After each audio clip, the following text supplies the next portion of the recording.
And moreover, given the increasing diversity of America's populations, the dangers of sectarianism are greater than ever.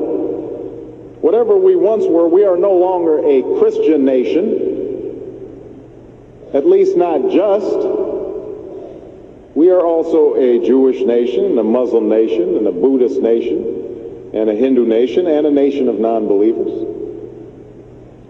And even if we did have only Christians in our midst, if we expelled every non-Christian from the United States of America, whose Christianity would we teach in the schools? Would it be James Dobson's or Al Sharpton's? Which passages of Scripture should guide our public policy? Should we go with Leviticus, which suggests slavery is okay, and that eating shellfish is an abomination? Or we could go with Deuteronomy, which suggests stoning your child if he strays from the faith?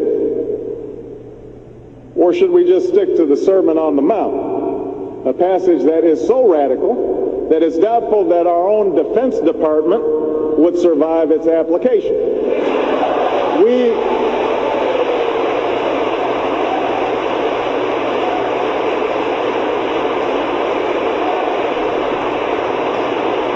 So before we get carried away, let's read our Bibles now. Folks haven't been reading their Bible. Democracy demands that the religiously motivated translate their concerns into universal rather than religion-specific values. What do I mean by this? It requires that their proposals be subject to argument and amenable to reason. Now, I may be opposed to abortion for religious reasons, to take one example, but if I seek to pass a law banning the practice, I can't simply point to the teachings of my church or evoke God's will. I have to explain why abortion violates some principle that is accessible to people of all faiths, including those with no faith at all. Now, this is going to be difficult for some who believe in the inerrancy of the Bible, as many evangelicals do. But in a pluralistic society, we have no choice. Politics depends on our ability to persuade each other of common aims based on a common reality.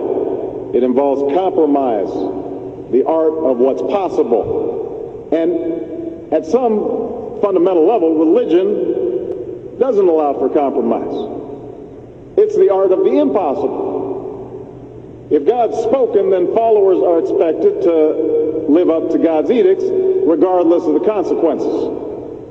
Now, to base one's own life on such uncompromising commitments may be sublime, but to base our policy making on such commitments would be a dangerous thing. And if you doubt that, let me just give you an example. We all know the story of Abraham and Isaac.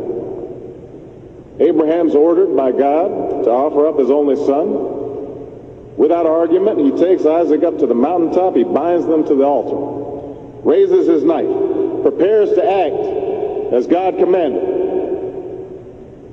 Now, we know things worked out. You know, God sends down an angel to intercede at the very last minute. Abraham passes God's test of devotion. But it's fair to say that if any of us leaving this church saw Abraham on the roof of a building raising his knife, we would at the very least call the police and expect the Department of Children and Family Services to take Isaac away from Abraham.